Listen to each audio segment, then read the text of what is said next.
বিসমিল্লাহির রহমানির রহিম। সুপ্রিয় শিক্ষার্থী বন্ধুরা, আশা করি তোমরা ভালো আছো এবং পরিবারের সাথে বাড়িতে অবস্থান করছো ও সকল স্বাস্থ্যবিধিগুলো মেনে চলছো।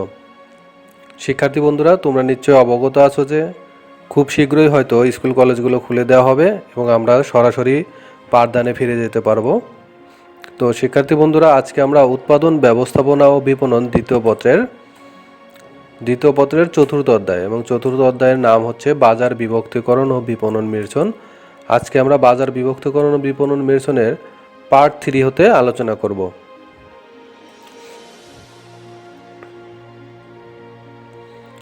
তো শিক্ষার্থী বন্ধুরা, আমি আমার সংক্ষিপ্ত পরিচিতি পর্বটা দিয়ে নিচ্ছি। আমি মোহাম্মদ বেলাল হোসেন, প্রভাষক, উৎপাদন, ব্যবস্থাপনা ও বিপণন, শশীদল আলহাজ মোহাম্মদ আবু তাহের কলেজ, ব্রাহ্মণপাড়া, কুমিল্লা।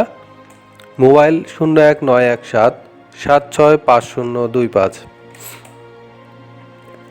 শিখন ফল। আজকের পাঠ শেষে শিক্ষার্থীরা কার্যকর বাজার বিভক্তিকরণের বিবেচ্য বিষয় সম্পর্কে ধারণা পাবে এবং বাজার বিভক্তিকরণের উদ্দেশ্য ও সুবিধা সম্পর্কে জানতে পারবে। তো শিক্ষার্থী বন্ধুরা, আমরা প্রথমে জেনে নেব যে কার্যকর বাজার বিভক্তিকরণের বিবেচ্য বিষয়। শুধুমাত্র বাজার বিভক্তিকরণ করলেই হবে না, তোমার মন চাইলেও বাজারটাকে বিভক্তকরণ করলে, এরকম করলে কিন্তু প্রতিষ্ঠানের কখনোই সুফল হবে না বা প্রতিষ্ঠান তার কাঙ্ক্ষিত লক্ষ্য অর্জন করতে পারবে না। তো বাজার বিভক্তকরণ করতে হলে কতগুলো শর্ত আছে বা কতগুলো বিষয় আছে, যে বিষয়গুলোকে বিবেচনায় রেখে বাজারটাকে বিভক্তকরণ করতে হয়। তো আজকে আমরা সেই বিষয়গুলো নিয়ে আলোচনা করব যে একটা বাজার বিভক্তকরণ করতে গেলে কি কি বিষয় আমাদের মাথায় রাখতে হবে বা কি কি বিষয়গুলো আমাদের মেনে বাজারটাকে বিভক্তকরণ করতে হবে। তো কার্যকর বাজার বিভক্তকরণের আবশ্যকীয় শর্তসমূহ কি কি আমরা যদি দেখি, প্রথমে হচ্ছে পরিমাপযোগ্যতা, প্রবেশযোগ্যতা, পর্যাপ্ততা, পৃথককরণ এবং কার্যোপযোগিতা। তো প্রথমে আমরা জানবো যে পরিমাপযোগ্যতাটা আসলে কি। পরিমাপযোগ্যতা হচ্ছে যে বাজার অংশের আয়তন ও ক্রেতার ক্রয় ক্ষমতা পরিমাপ করতে পারার মাত্রা। মানে যে বাজারটাকে আমরা বিভক্তকরণ করতে যাচ্ছি সেই বাজারটার অংশের আয়তন, বাজারটা কত বড় হবে বা বাজারে ভোক্তার সংখ্যা কত হবে, এই যে আয়তনটা জানা, এটা পরিমাপযোগ্য হতে হবে, এটা যেন আমরা পরিমাপ করতে পারি। আর একটা হচ্ছে ক্রেতার ক্রয় ক্ষমতা, যে বাজারটাকে আমি বিভক্ত করছি সেই বাজারে যে ক্রেতা আছে তাদের ক্রয় ক্ষমতাটা কেমন, তারা কতটুকু পরিমাণে ক্রয় করতে পারবে, এই ক্রেতার ক্রয় ক্ষমতাটাও পরিমাপযোগ্য হতে হবে। এখন যদি আমি বলি যে মনে করো যে তোমাকে বাজার বিভক্তকরণ করতে বলা হলো যে অবিবাহিত মেয়েরা সাধারণত ব্যাচলেট পরে। এখন এই একটা বৈশিষ্ট্যের উপর ভিত্তি করে যদি তোমাকে বলা হয় যে বিবাহিত বাজার এবং অবিবাহিত মহিলাদের বাজার বিভক্তকরণ করো, তাহলে কিন্তু সেটা পরিমাপ করা অনেক কঠিন। কারণ ব্যাচলেটটা কিন্তু শুধুমাত্র অবিবাহিত মেয়েরাই পড়ে না, অনেক বিবাহিত মেয়েরাও ব্যাচলেট পড়ে। তো শুধুমাত্র একটা তথ্যের উপর ভিত্তি করে আসলে বাজারটাকে পরিমাপ করা যায় না। এজন্য বাজারটাকে পরিমাপ করতে হলে তোমার অনেকগুলো তথ্য থাকতে হবে, যে তথ্যগুলোর উপর ভিত্তি করে বাজারটাকে বিভক্তকরণ করা যায়। তো বাজার বিভক্ত পরিমাপযোগ্যতা যেটাতে করতে হবে সেটা হচ্ছে যে বাজার অংশের আয়তনটা আমাদের জানা থাকতে হবে। ক্রেতার সংখ্যা, যে বাজারটা আমরা বের করলাম, যে বিভক্তকরণ করলাম, সেই বাজারের ক্রেতার সংখ্যাটা কত, এটাও আমাদের জানা থাকতে হবে।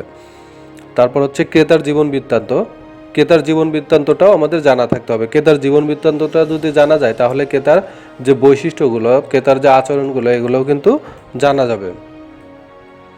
ক্রেতার অবস্থান, ক্রেতা কোথায় অবস্থান করছে, ক্রেতা কি শহরে অবস্থান করছে নাকি ক্রেতা গ্রামে অবস্থান করছে, এটাও আমাদের জানতে হবে। এবং সর্বোপরি ক্রেতার ক্রয় ক্ষমতাটা কেমন, ক্রেতা কি পরিমাণে পণ্য ক্রয় করতে পারবে এবং কত মূল্যর, ক্রেতার ক্রয় ক্ষমতাটা যদি জানা যায় তাহলে কিন্তু সেই অনুযায়ী পণ্যের মূল্যটাও নির্ধারণ করা যায়। এই জন্য এই বিষয়গুলো অবশ্যই পরিমাপযোগ্য হতে হবে।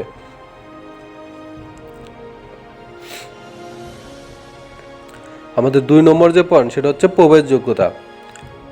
বলা হচ্ছে যে বাজারে প্রবেশের ক্ষমতার উপর বাজার বিভক্তকরণের সফলতা অনেকাংশে নির্ভর করে।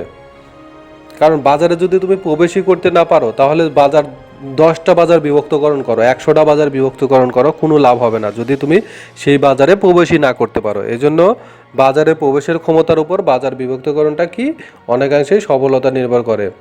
আর এক্ষেত্রে বাজার বিভক্তির সময় দেখতে হবে যে প্রতিষ্ঠানটির বাজারে প্রবেশের শক্তি বা সামর্থ্য আছে কিনা।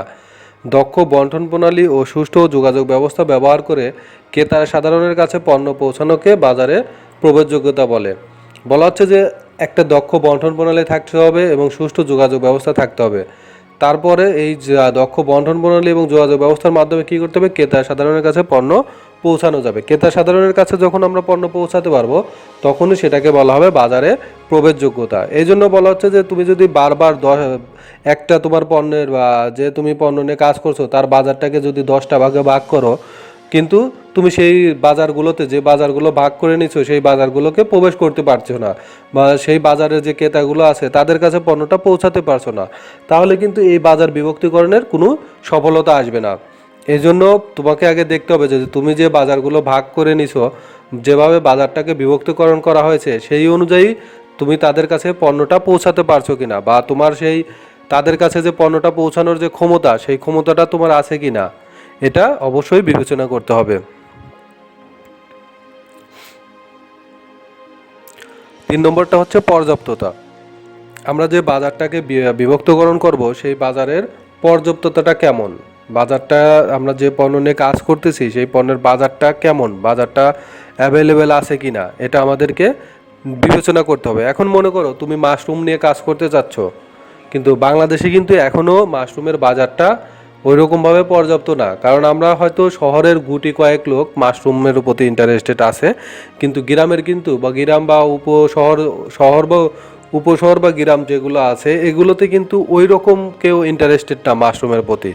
তো আমরা সেক্ষেত্রে কিন্তু বলতেই পারি যে বাংলাদেশের প্রেক্ষাপটে মাশরুমের বাজারটা অনেক কম, অপ্রতুল, পর্যাপ্ত না। তো এই কারণে তোমার বাজারটা যখন বিভক্তকরণ করবে তখন তোমাকে সেই বিষয়গুলো মাথায় রাখতে হবে যে আমি কোন বিষয় নিয়ে আমি কাজ করব, কাদের নিয়ে আমি কাজ করব, তো সেই বিষয়টা পর্যাপ্ত কিনা। যেমন আমরা যদি বলি যে বাংলাদেশে কিন্তু আমরা জানি যে সবাই প্রচুর পরিমাণে মশলা পছন্দ করি, কিন্তু তুমি যদি বাইরের দেশে ব্যবসা করতে চাও, বাইরের দেশে ব্যবসা করতে গেলে সেইখানে কিন্তু এত বেশি কেউ মশলা খায় না এবং তারা যত পারে মশলাটাকে অ্যাভয়েড করে চলে। এই জন্য তোমাকে আগেই তোমার জানতে হবে যে তোমার বাজারে পর্যাপ্ততা আছে কিনা, তুমি যে বিষয় নিয়ে কাজ করতে যাচ্ছ বা তুমি যে পণ্য নিয়ে কাজ করতে যাচ্ছ সেই পণ্যের বাজারটা পর্যাপ্ত কিনা, এই বিষয়টা অবশ্যই খেয়াল রাখতে হবে। তো এই পর্যাপ্ত কিনা এটা খেয়াল রাখতে গেলে আমাদের কয়েকটা প্রশ্নের মাধ্যমে আমরা এটার সমাধান পাবো। যেমন বিভক্তকরণের জন্য এমন কোনো বৈশিষ্ট্য আছে কিনা যা বাজার বিভাগটিকে স্বতন্ত্র করতে পেরেছে। মানে তুমি যে বাজারটাকে বিভক্তকরণ করতে যাচ্ছ সেই বাজারটা বিভক্তকরণ করতে গিয়ে এমন কোনো কি বৈশিষ্ট্য আছে যেটা বাজার বিভাগটাকে আলাদা করবে অন্য বাজার থেকে। যদি তোমার অন্য বাজার থেকে তোমার ওই বাজারটাকে আলাদা করা যায় একটা বৈশিষ্ট্যের মাধ্যমে, তখন তো যদি এটা হয় তাহলে হ্যাঁ যে অন্য বাজার থেকে এটাকে বিভক্তকরণ করা যাবে, পৃথক করা যাবে, তাইলেই আমরা পরবর্তী স্টেপে যাব। আর যদি তোমার উত্তর না হয় যে না আমি যে বাজারটাকে বিভক্তকরণ করতে যাচ্ছি সেটা অন্য বাজার থেকে আলাদা কিছু না, বা অন্য বাজারের চাইতে এদের আলাদা কোনো বৈশিষ্ট্য নাই, তাহলে তোমার এই না যখন অ্যান্সারটা আসবে তখন আমরা ধরে নেব যে বাজার অংশটি অর্থপূর্ণ নয়, মানে এই বাজারটা অর্থপূর্ণ নয়, অতএব এটাকে বিভক্তকরণ করা যাবে না। আর যদি উত্তর হ্যাঁ হয় তাহলে আমরা কি দেখতেছি পরবর্তী স্টেপ যে পর্যাপ্ত আয়তনের দিক থেকে বিভক্ত বাজারের সম্ভাবনা আছে কি, মানে বাজারের আয়তনটা পর্যাপ্ত কিনা। বাজারের আয়তন যদি পর্যাপ্ত হয়, যদি অ্যান্সার হ্যাঁ হয় তাহলে আমরা পরবর্তী ধাপে যাব।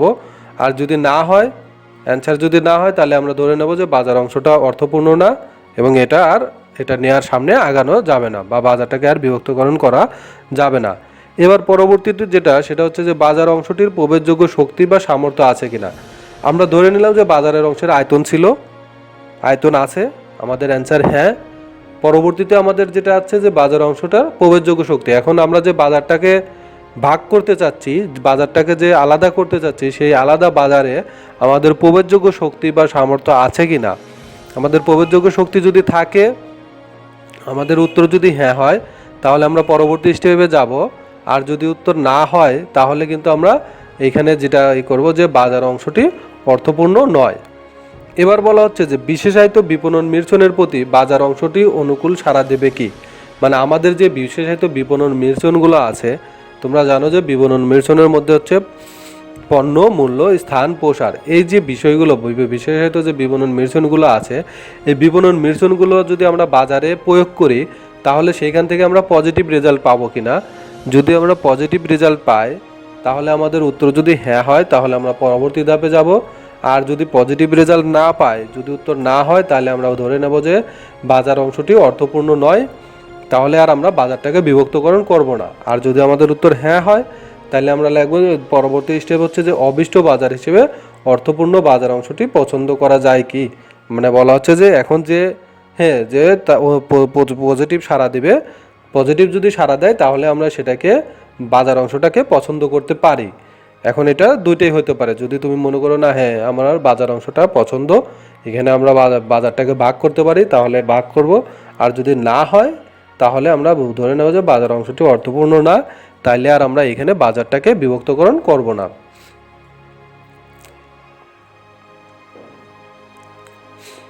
আমাদের পরবর্তী যে পয়েন্ট সেটা হচ্ছে পৃথককরণ। পৃথককরণটা আগেই আমরা বলে ফেলছি যে বাজারকে এমনভাবে বিভক্ত করা উচিত যাতে বাজার অংশগুলো অবশ্যই একটা থেকে অন্যটা ভিন্ন হয়। যে বাজারগুলোকে ভাগ করতেছি সেই বাজারগুলো যেন একটা থেকে আর একটা ভিন্ন হয়, কারণ এক্ষেত্রে প্রত্যেক বাজার অংশের জন্য ভিন্ন ভিন্ন বিপণন মিশ্রণ কৌশল ব্যবহার করতে হয়। ভোক্তাদের ভিন্ন ভিন্ন প্রয়োজন থাকার কারণে বাজারকে বিভক্ত করতে হয়, কারণ ভোক্তাদের একই ধরনের প্রয়োজন এবং চাহিদা থাকলে কখনোই বাজার বিভক্তকরণের প্রয়োজন হতো না। যদি সকল ভোক্তার প্রয়োজন এবং চাহিদা একই হতো তাইলে তো আর বাজারগুলোকে ভাগ করার প্রয়োজন হতো না। যেমন আমরা যদি মোবাইলের বাজার চিন্তা করি, যেমন যুবকরা চায় যে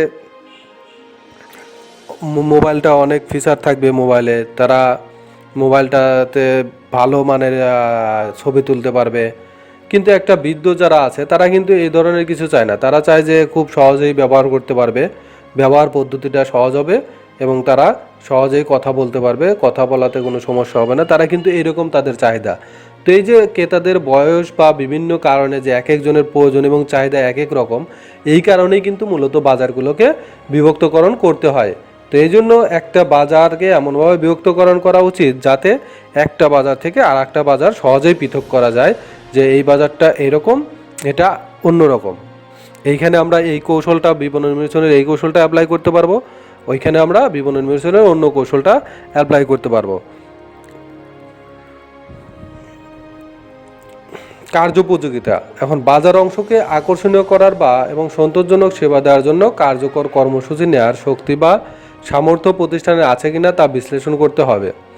বলা হচ্ছে যে আমরা সব কিছুই করলাম, বাজারটাকে ভাগ করলাম, কিন্তু বাজারটাকে ভাগ করার পরে বাজার অংশটাকে যে আকর্ষণীয় করব বা আকর্ষণীয়ভাবে ক্রেতাদের সামনে তুলে ধরার জন্য প্রয়োজনীয় যে সামর্থ্য, এই প্রয়োজনীয় শক্তি ও সামর্থ্য প্রতিষ্ঠানের আছে কিনা এটা আমাদেরকে বিবেচনা করতে হবে, বিশ্লেষণ করতে হবে। যেমন একটা ক্ষুদ্র প্রতিষ্ঠান যদি 10টা বাজার অংশ চিহ্নিত করে এবং সব বাজার অংশে বিপণন কর্মসূচি নেওয়ার যদি তার সামর্থ্য না থাকে, তাইলে কিন্তু ওই প্রতিষ্ঠানটা ক্ষতিগ্রস্ত হওয়ার আশঙ্কা থাকবে। কারণ তুমি 10টা বাজার অংশ ভাগ করে নিলা, 10টা বাজার অংশ ভাগ করে নেওয়ার কারণে তোমার 10টা বাজার অংশে যদি তুমি বিপণন কর্মসূচিগুলো পরিচালিত করতে না পারো, তাহলে কিন্তু তোমার কাঙ্ক্ষিত যে মুনাফা, এই কাঙ্ক্ষিত মুনাফা বা বিক্রয়ের পরিমাণটা কিন্তু বৃদ্ধি পাবে না। দেখা গেল 10টা বাজারের মধ্যে তুমি 4টে বাজারে প্রবেশ করতে পারতেছো, 4টে বাজারে তুমি বিপণন কর্মসূচি পরিচালিত করতে পারছো, কিন্তু 6টা বাজারে তুমি করতে পারছো না। কিন্তু ওই 6টা বাজারে কিন্তু তোমার পণ্যগুলো বিক্রি হবে না, তাহলে কিন্তু এইখান থেকে তোমার ওই প্রতিষ্ঠানের অনেক ক্ষতি হবে। তাই কার্যকর যদি বাজার বিভক্তকরণ করতে চাও, তাহলে কার্যকর বাজার বিভক্তকরণ করতে গেলে প্রতিষ্ঠানের ওই সামর্থ্য আছে কিনা, যে বাজারগুলোকে ভাগ করা হলো সেই বাজারে বিপণন কর্মসূচি পরিচালনা করার মতো সামর্থ্য প্রতিষ্ঠানের আছে কিনা, এই বিষয়গুলো বিবেচনায় রাখতে হবে। তাহলে আমরা দেখলাম যে একটা প্রতিষ্ঠানের বা তুমি একজন বিপণনকারী হয়ে যদি মন চাইলেই কিন্তু বাজারটাকে ভাগ করতে পারো না। বাজারটাকে ভাগ করতে হলে তোমাকে অবশ্যই এই শর্তগুলো মেনেই বাজারটাকে ভাগ করতে হবে, তাইলেই কিন্তু একটা প্রতিষ্ঠান তার কাঙ্ক্ষিত লক্ষ্য অর্জন করতে পারবে। এবার আমরা দেখব যে বাজার বিভক্তকরণের উদ্দেশ্য ও সুবিধা। মানে বাজার শুধু শুধু বিভক্তকরণ কী জন্য করে? বাজার বিভক্তকরণ করার পিছনে অবশ্যই কোনো উদ্দেশ্য এবং সুবিধা আছে প্রতিষ্ঠানের। তো সেই উদ্দেশ্য ও সুবিধাগুলো কি কি, এগুলো নিয়ে আমরা এখন আলোচনা করব। প্রথমে হচ্ছে বিক্রয়ের পরিমাণ বাড়ানো। প্রত্যেকটা প্রতিষ্ঠানের আমরা জানি যে প্রত্যেকটা প্রতিষ্ঠানেরই মূল লক্ষ্য থাকে যে ভোক্তা সন্তুষ্টির মাধ্যমে বিক্রয়ের পরিমাণ বৃদ্ধি করা এবং কাঙ্ক্ষিত মুনাফা অর্জন করা। তো বাজার বিভক্তকরণেরও মূল উদ্দেশ্যই থাকে যে বিক্রয়ের পরিমাণটা বাড়ানো, কারণ এই যে আলাদা আলাদা বাজার অংশ ভাগ করা হয়, আলাদা আলাদা বাজার অংশ ভাগ করে প্রত্যেক ক্রেতার আলাদা আলাদাভাবে তাদের যে চাহিদা ও প্রয়োজনগুলো জানা যায় এবং সেই অনুযায়ী কিন্তু তাদের কাছে পণ্য সরবরাহ করা হয়, ফলে বিক্রয়ের পরিমাণটা বৃদ্ধি পায়। সমজাতীয় ভোক্তাদের চিহ্নিতকরণ, এখানে আগেই আমি বললাম যে এখানে বাজার বিভক্তকরণের মাধ্যমে মূলত কি করা হয়, বাজার বিভক্তকরণটা এমনভাবে করা হয় যে সাধারণত সমজাতীয় ভোক্তাদেরকে নিয়ে একটা বাজার গঠিত হয়, যাদের চাহিদা এবং প্রয়োজন একই ধরনের বা তাদের আয় একই ধরনের, তাদের যে সামাজিক শ্রেণী একই ধরনের, এরকম কিন্তু বিভিন্ন বৈশিষ্ট্যের উপর ভিত্তি করেই কিন্তু সমজাতীয় ভোক্তাদের নিয়েই বাজারটাকে বিভক্তকরণ করা হয়। প্রতিযোগিতায় সাফল্য অর্জন, প্রতিযোগিতায় কখন সাফল্য আসবে, যখন তুমি ভোক্তাদের প্রয়োজন ও চাহিদাগুলো সঠিকভাবে জানতে পারবে, ভোক্তাদের প্রয়োজন ও চাহিদাগুলো সঠিকভাবে জেনে তাদের কাছেও সেভাবে পণ্যটা পৌঁছাতে পারলেই কিন্তু তুমি প্রতিযোগীদের চাইতে ভালোভাবে ক্রেতাদের কাছে গ্রহণযোগ্যতা পাবে এবং তোমার পণ্যটা বিক্রয়ের পরিমাণটাও বেশি হবে। আর এইটা সম্ভব কিন্তু একমাত্রই বাজার বিভক্তকরণের মাধ্যমে। সঠিক কৌশল নির্ধারণ, তোমার যদি বাজারগুলো বিভক্তকরণ করা থাকে তাহলে প্রত্যেকটা আলাদা আলাদা বাজারের জন্য আলাদা আলাদা কৌশল তুমি গ্রহণ করতে পারবে এবং সঠিক কৌশলটাই গ্রহণ করতে পারবে। কিন্তু তোমার বাজারটা যদি বিভক্তকরণ করা না থাকে তাহলে কিন্তু তোমার ওই কৌশল নির্ধারণে অনেক সমস্যায় পড়তে হবে, কারণ একটা বাজারের মধ্যে যদি বিভিন্ন জাতীয় ক্রেতা থাকে তাহলে সবার জন্যই কিন্তু একই কৌশল কার্যকর হয় না। এজন্য সঠিক কৌশল গ্রহণ করার জন্য অবশ্যই বাজারটাকে বিভক্তকরণ করে নিতে হবে। ক্রেতার শ্রেণী নির্ধারণ, এখানে আগেই বলা হয়েছে যে আমরা বলছি যে বাজারটা বিভক্তকরণ করা হয় মূলত ক্রেতাদের আয়, বয়স, তারপরে ধর্ম, জাতীয়তা, এই যে বিভিন্ন বৈশিষ্ট্যের উপর ভিত্তি করে কিন্তু ক্রেতাদের ধরন শ্রেণী নির্ধারণ করা হয় এবং এটা বাজার বিভক্তকরণের মাধ্যমে করা হয়ে থাকে। সঠিক পণ্য উন্নয়ন, সঠিক পণ্য উন্নয়ন বলতে বোঝানো হচ্ছে যে তুমি যে ক্রেতাদেরকে লক্ষ্য করে বাজারজাতকরণ করতেছো পণ্যটা বা বিপণন করতেছো পণ্যটা, সেই ক্রেতাদের চাহিদা ও প্রয়োজন অনুযায়ী কিন্তু পণ্যটা উন্নয়ন করতে পারতেছো যদি তুমি বাজারটা বিভক্তকরণ করে নাও। কারণ বাজার বিভক্তকরণ করে নিলে তোমার যে সমজাতীয় যে ভোক্তারা রয়েছে তাদের চাহিদা এবং প্রয়োজন অনুযায়ী তুমি সহজেই পণ্যটাকে ডেভেলপ করতে পারবে এবং সেই অনুযায়ী বাজারে সাপ্লাই দিতে পারবে, সরবরাহ করতে পারবে।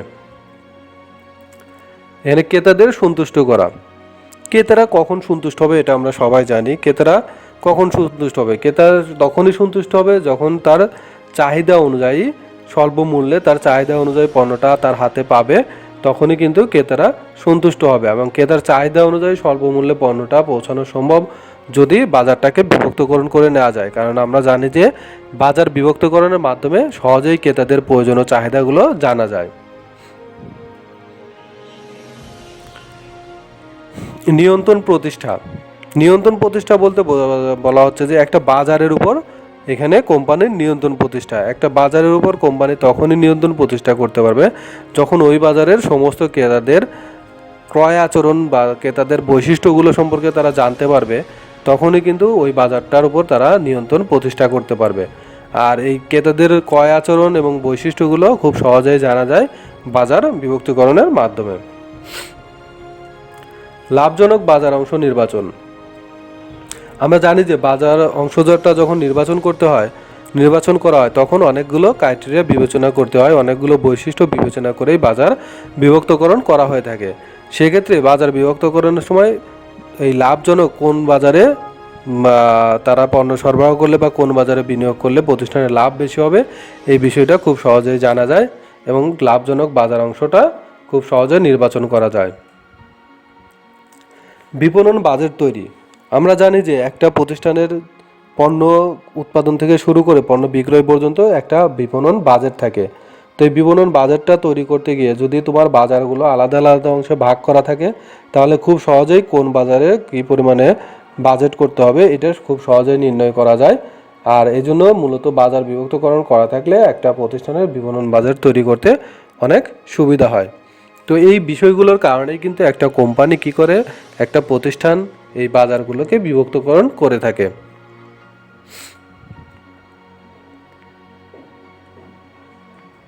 তো তোমরা বাসায় যেটা চেষ্টা করবে যে বাজার বিভক্তকরণের মাধ্যমে লাভজনক বাজার অংশ নির্বাচন করা হয় ব্যাখ্যা করো। সঠিক বাজার বিভক্তকরণ প্রতিষ্ঠানের সাফল্য নির্দেশক ব্যাখ্যা করো। প্রবেশযোগ্যতা হলো কার্যকর বাজার বিভক্তকরণের আবশ্যকীয় শর্ত ব্যাখ্যা করো।